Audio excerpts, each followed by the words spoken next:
ரத்னா, அப்பா, ரத்னா, ரத்னா, என்ன விஷயம்? நீ யாராத்திரமா கூப்பிட்டா முனியாடி சொன்னாரே, என்ன விஷயம் ரத்னா, என்ன விஷயம்? இந்த மாளிகை வாழ்க்கையில மண்ணு விழ போகுதப்பா. வந்துட்டான், என் எதிரி வந்துட்டான். எதிரியா? யமனா இருந்தாலும் அவன் எறும்பை எடுத்து பதம் பண்ணி உனக்கு படுக்கையா போடுற. இந்த சொத்துக்கு உண்மையான வாரிசு வந்துட்டான்ப்பா, வந்துட்டான். தங்கப்பனுடைய சொந்த மகனா? ஆமா. எங்க அவன்? விரட்டிட்டேன். சப்பாஷ் ரத்னம். ஆனா நான் திரும்பி வருவேன், உண்மையை நிரூபிச்சு காட்டுவேன்னு சபதம் போட்டுட்டு போயிருக்கிறாப்பா. அப்பா, அவன் திரும்பி வரக்கூடாது. வரவே மாட்டான். எங்க அவன்? நீ இருக்கிற பேட்டையில அண்ணன் ஒரு ஆப்பக்காரி இருக்கா? ஆமா. அவ வீட்டுல ஒருத்தர் இருக்கா? ஆமா, மாணிக்கம். அவனே தான். இப்ப இந்த மாணிக்கம் எங்க? இப்ப அவர் இங்க வர்றது இல்லம்மா. அப்படியா? அவர் இல்லைன்னா அமுதாவோட நிலைமை ரொம்ப மோசமா போய்கிட்டு இருக்கும். ஏன் டாக்டர்? ஆமா, சுருக்கமா சொல்ல போனா மன அதிர்ச்சியினால அமுதாவை நோக்கி வந்துகிட்டு இருக்கிற மரணத்தை மாணிக்கத்தால மட்டும்தான் தடுத்து நிறுத்த முடியும். உன் வீட்டுக்கு அடிக்கடி வந்துட்டு போறானே மாணிக்கம் பய, அவன் இந்த பேட்டைக்கே லாய்க்கல. ஆமா ஐயா, குப்பை எடுக்கிறாரு, உங்க பேஜாருக்கெல்லாம் குப்பை கொடுக்கிறாரு. அதனால உங்களுக்கெல்லாம் லாய்க்கில்லாதவர் தான் ஐயா. ஆமா, அதனாலதான் அவரை நான் ஒழிக்கிறதா முடிவு பண்ணிட்டேன். ஆனா ஒளியர்தா அவரு முடிவு செய்யலையா? அந்த முடிவை நீதான் செய்யணும். ஆப்பத்தில் பாசாரத்தை கலக்கணும், அவனை சாப்பிட வைக்கணும், சாகடிக்கணும். ஜம்பு, நீ யாருகிட்ட பேசுற, என்ன பேசுற? மரியாதையா வெளியே போயிடு. முண்டாவ காட்டுறியா? முறிச்சு அண்டாக்குள்ள போடுவேன். உன்ன போல எத்தனை கழுதியோட பல்ல தட்டி தாயா நான் பல்லாங்குடி ஆடி இருக்கேன். பெரிய ரவுடியா ரவுடி. ஒரு ஆம்பளையோட நேருக்கு நேர் மோத பக்கு இல்லாம ஒரு பொம்பளை முந்தானிக்குள்ள பூந்துக்கிட்டு ஹெல்ப் ஹெல்ப்ங்கறியே. நீ ஒரு மனுஷனா? எனக்கு கோபம் வந்தானா அப்புறம் மனுஷனே இல்ல. இப்ப மாத்திரம் அவனை எவையா மனுஷன்னு சொன்னா? இப்பவே நான் உன்னை தூக்கிட்டு போவேன். உன் காதல உன்னை தேடி ஓடி வருவான். அவன் ரத்தத்தை எடுப்ப, நீ மஞ்சடா புதிக்க, அவன் குடல அறுப்ப, உன் தங்க கழுத்துக்கு நீ சாதியா மாட்டிக்க.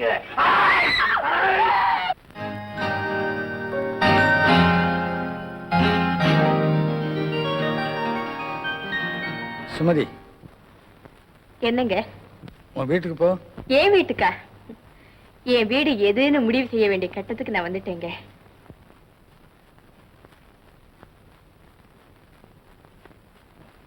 சுமதி, நான் வேலைக்கு போகணும், வர்றேன். என்னங்க இது? நான் வீட்டை பத்தி பேசின உடனே நீங்க உங்க வேலையை பார்க்க ரோட்டுக்கு புறப்பட்டீங்களே. மாணிக்கம், எல்லாரும் ராத்திரியில தான் நாடகத்துல நடிப்பாங்க. ஆனா நீங்க பகல்ல நாடகத்துல நடிக்கிறீங்க. ராத்திரியான தெரு கூட்ட போயிடுறீங்க. சுமதி, நடிக்கிறது என்னுடைய தொழில், குப்பை கூட்டுறது என்னுடைய தொண்டு. நான் நடிக்கும் போது பிறர் மகிழ்ச்சி அடைகிறாங்க, ஆனா குப்பை கூட்டும் போதுதான் நான் மகிழ்ச்சி அடைகிறேன். இனிமே நானும் உங்களோட தெரு கூட்ட போறேன். நீயா? ஏன்? நான் காலமெல்லாம் உங்களோட வாழ போறவன். எல்லாத்துலயும் உங்களுக்கு துணையா இருக்க வேண்டாமா? மறந்துட்டியா சுமதி? நான் ஒரு குப்பை கூட்டுறேன். இல்லைங்க, குப்பையை மட்டும் இல்ல, பல பேருடைய மனசுல இருக்க அழுக்கையும் கூட்டி தள்ளுறீங்க. சுமதி, இந்த நாடு என் வேலைக்கு தந்திருக்கிற பேர் தோட்டி. சொல்ல போனா இந்த நாட்டுல இருக்கிற ஒவ்வொரு தாய்மாருமே தோட்டிதான். அவங்க வீட்டை சுத்தம் பண்றாங்க, நீங்க நாட்டை சுத்தம் பண்றீங்க. இருந்தாலும் அதை ஒரு கேவலமான தொழிலாத்தான் நினைக்கிறாங்க. எதுங்க கேவலம்? பாம்பும் பூச்சியும் நெடிற சேத்துல நின்று நாத்து நடுறானே விவசாயி, அவ அதை கேவலமா நினைச்சான்னா நாங்க மேஜை போட்டு ருசியா சாப்பிட முடியுமா? தெருவோரத்துல தேங்கி கிடக்கிற சாக்கடைய கை போட்டு அள்ளி கொட்டுறானே துப்புரவு தொழிலாளி, அவ அதை கேவலமா நினைச்சானா லட்சக்கணக்கான ரூபாய்க்கு சென்ட் வாங்கினா கூட நாங்க ஒரு நிமிஷம் நிம்மதியா இருக்க முடியாது. திருடக்கூடாது, பொய் சொல்லக்கூடாது, லஞ்சம் வாங்கக்கூடாது, கொஞ்சம் தீக்க கூடாது. இதை தவிர வேற எந்த தொழிலும் கேவலம் இல்லைங்க. அதை தெரிஞ்சுதான் நான் ஒரு முடிவுக்கு வந்திருக்கேன். நீங்க என்ன சொல்றீங்க? நீ என்ன சொன்னாலும் சரிதான் சுமதி. உனக்கும் எனக்கும் ஏணி வச்சா கூட எட்டாதுன்னு சொல்வீங்க. செல்வத்தை மேற்பிடித்த சீமா மகன் குத்தி காட்டுவீங்க. இத பாருங்க மிஸ்டர் மாணிக்கம், தயவு இந்த பெட்டியை பாருங்க. என்ன இதெல்லாம்? நான் யாருன்னு உங்களுக்கு சொல்ற சாட்சிகள். நான் சம்பாதிச்ச பணம் என் சொந்த நகை. மிஸ்டர் மாணிக்கம், நான் உங்களை மடக்கணும்னா நமக்குள்ள இருக்கிற ஏற்றத்தாழ்வுகள் மறைஞ்சாகணும். ஆனா நீங்க என் நிலைமைக்கு ஏறி வர மாட்டீங்கன்னு எனக்கு நிச்சயமா தெரியும். அதனால நான் உங்க நிலைமைக்கு இறங்கி வரதா எப்பவோ முடிவு செஞ்சுட்டேன். இதெல்லாம் உங்க தொண்டுக்கு என் காணிக்க. சுமதி, இதை நான் தொடவே மாட்டேன். மாணிக்கம், கேவலம் வெறும் சரீர சுகத்துக்காக நான் உங்களை நாடி வரல. 1000ல் ஒருத்தரா, கோடியில ஒருத்தரா நிமிர்ந்து நிக்கிறீங்களே, எப்போதும் தொண்டு தொண்டுன்னு உழைச்சுக்கிட்டே இருக்கீங்களே, அந்த புனிதமான பண்புதான் என்ன உங்களுக்கு அடிமையாக்கிடுச்சு. ஒரு பெண்ணுக்கு பொருள் கிடைக்கலாம், புகழ் கிடைக்கலாம், ஆனா அவ விரும்புற கணவன் கிடைக்கிறதுதான் அவ செஞ்ச பெரிய பாக்கியம். நான் விரும்புற லட்சிய மனிதன் என் கண் முன்னால இருந்தோம் கை நழுவி போயிடக்கூடாதுங்க. தயவு செஞ்சு சரின்னு சொல்லுங்க, சொல்லுங்களேன். சுமதி, இப்ப ஏதோ ஒரு வேகத்துல நீ இப்படி பேசுற. ஆனா நாளைக்கு 4 பேர் உன்னை பார்த்து என்ன சொல்லுவாங்க தெரியுமா? அதோ போனாலே அவ ஒரு காலத்துல பெரிய நடிகையா இருந்தா, லட்சம் லட்சமா சம்பாதிச்சா, படகு போன்ற கார்ல ஊரெல்லாம் பவனி வந்தா. ஆனா இப்ப ஒரு ஒண்ணுமில்லாத கல்யாணம் பண்ணிக்கிட்டு ஓடா போயிட்டா அப்படின்னு உன்னை பார்த்து கேள்வி பேசுவாங்க. அந்த வேதனை உன்னால் தாங்கிக் கொள்ளவே முடியாது. சுமதி, அந்த பரிதாப நிலைமைக்கு நான் உன்னை ஆளாக்கவே மாட்டேன். என்ன மன்னிச்சு.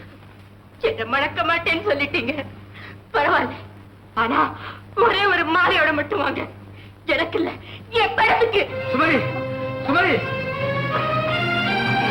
தம்பி, தம்பி, என் மகளை காப்பாத்துங்க, என் மகளை காப்பாத்துங்க. என்ன காரணத்தினாலேயோ நீங்க என் வீட்டுக்கு வர்றது திடீர்னு நிறுத்திட்டீங்க. மறுபடியும் என் மகளுக்கு வியாதி அதிகமாயிடுச்சுங்க. இப்ப நீங்க வரலைங்கன்னா எங்களை எல்லாம் தவிக்க விட்டுட்டு என் மக போயிடுவாங்க. ஏன் பேசாம இருக்கீங்க? நான் பேச ஆரம்பிச்சேன்னா அப்புறம் உங்களால பேசவே முடியாது. அதனால்தான். தம்பி, தம்பி, என்னென்னமோ பேசுறீங்களே, என் நெஞ்சில நெருப்பு அள்ளி கொட்டுறீங்களே. மாணிக்கம், என் மகளை எப்படியாவது காப்பாத்துங்க. மாணிக்கம், என் மகளுக்கு உயிர் பிச்சை கொடுங்க. உங்க காலில் விழுந்து கெஞ்சி கேட்டுக்கிறேன். வந்து என் மகளை காப்பாத்த போறீங்களா இல்லையா? மகன்கிட்ட இருந்து தாயை பிரிச்சான் ஒருத்தன், அவங்கிட்ட இருந்து மகளை பிரிக்கிறது தப்பா? மாணிக்கம், நான் கதறிக்கிட்டு இருக்கேன், நீங்க கதை சொல்லிக்கிட்டு இருக்கீங்களே. ஆமா, கதைதான். கண்ணீரால் எழுதப்பட்ட கதை. அந்த கதையின் முடிவு எப்படிங்கிறது போக போக உங்களுக்கு தெரியும். போங்க இங்க இருந்து. மாணிக்கம், யூ கெட் அவுட். மாணிக்கம், இப்ப நீங்க வர வேண்டாம். ஆனா என் மகளோட இறுதி யாத்திரைக்கு நிச்சயமா வாங்க. உங்க இறுதி யாத்திரைக்கு நான் வரேன். You get out.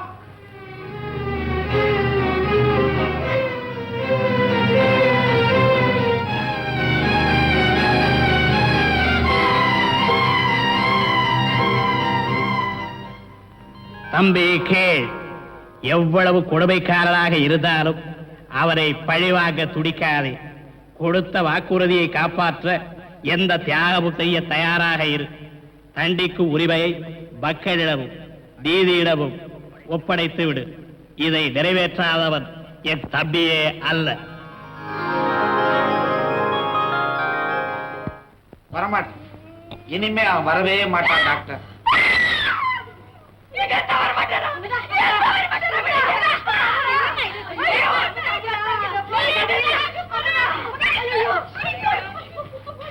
அமுதா,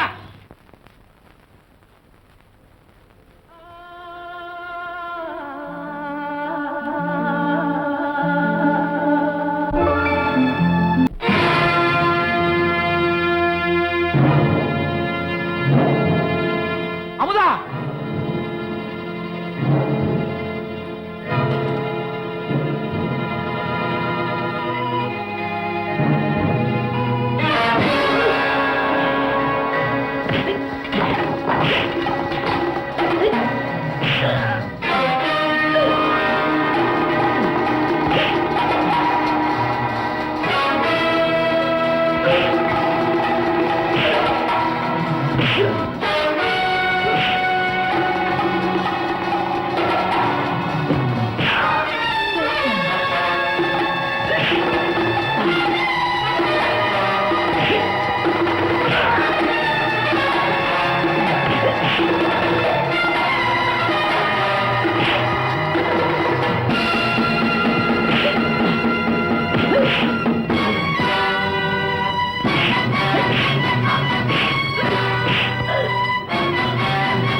யோ ஜப்பு, வாத்தியார் குடுக்கறது எப்படி இருக்குது?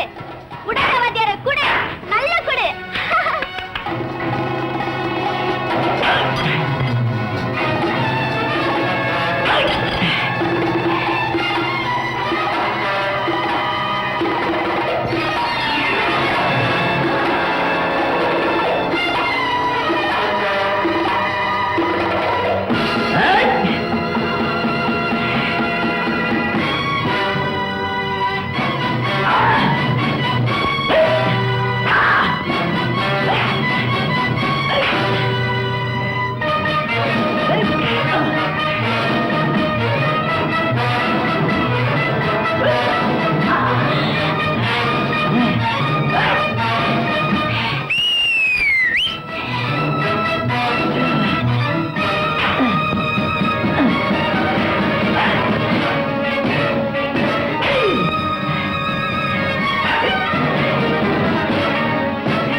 சுமதி, சுமதி,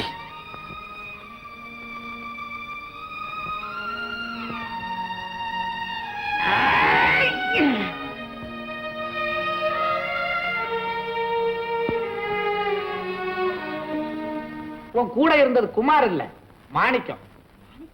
குமார போலவே மாணிக்கம் இருந்ததுனால உன் மன அதிர்ச்சியை தீர்க்கிறதுக்காக மனோதத்துவ முறைப்படி மாணிக்கத்தை நாங்க பயன்படுத்தணும்.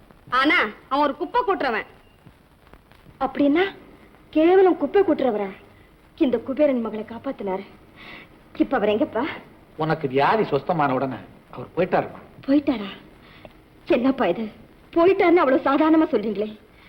இத்தனை நாளா அவர் தான் அத்தா அத்தான்னு என் மனசுல பதிய வச்சீங்க.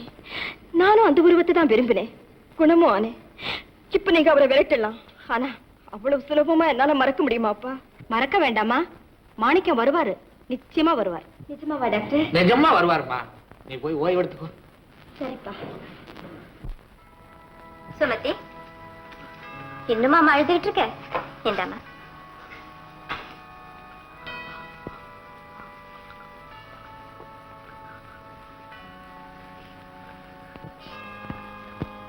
இத பாருமா, காதல்ல தோல்வி அடைஞ்ச எல்லாருமே தற்கொலை செஞ்சுக்கிறதுன்னு முடிவு செஞ்சா இந்த உலகத்துல பாதி பேர் தாமா உயிரோட இருப்பாங்க. இந்த தோல்வியை என்னால தாங்க முடியல சிஸ்டர். தோல்வியை மறக்க இந்த உலகத்துல எவ்வளவோ நல்ல வழிகள் இருக்குமா. தனக்காக வாழாம உலகத்துக்காக வாழறதுதான் அதுல முதல் வழி. தொண்டு செய்யறதுல கிடைக்கிற மன நிம்மதி வேற எதுலயுமே கிடைக்காதுமா. இனிமே நான் சாக மாட்டேன் சிஸ்டர், நிச்சயமா சாக மாட்டேன்.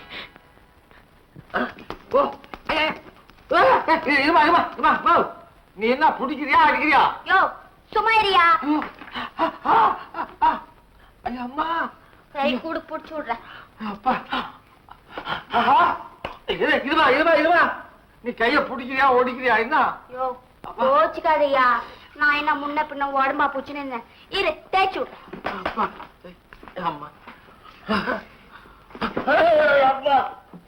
அம்மா என்ன உடம்ப பிடிக்கிறியா இல்ல தோலை உரிக்கிறியா? நீ நான் என்ன ஓணும், நான் உளுந்தேன். உன் உடம்புதான் சும்மா வள வளன்னு பழங்கி கல்லு மாதிரி இருக்க. நான் என்னயா செய்வேன்? அது சரி.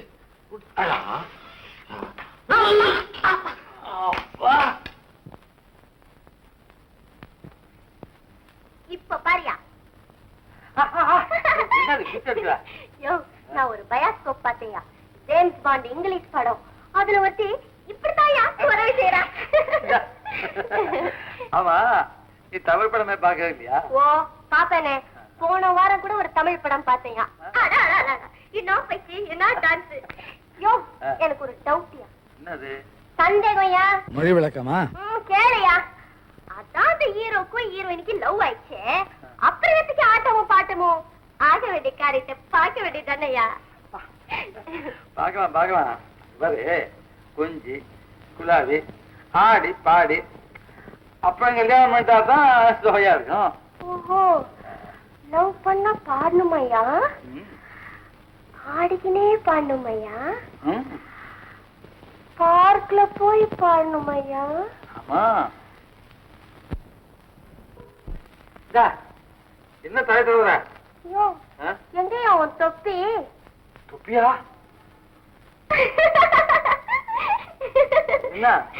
யோ, நானு அப்படியே கொஞ்சம் பார்க் வரைக்கும் போயிட்டு வந்துட்டேன்யா. அந்த வேலை பார்க்குக்கு போய் திரும்பி வந்துட்டேன்ல. போயா.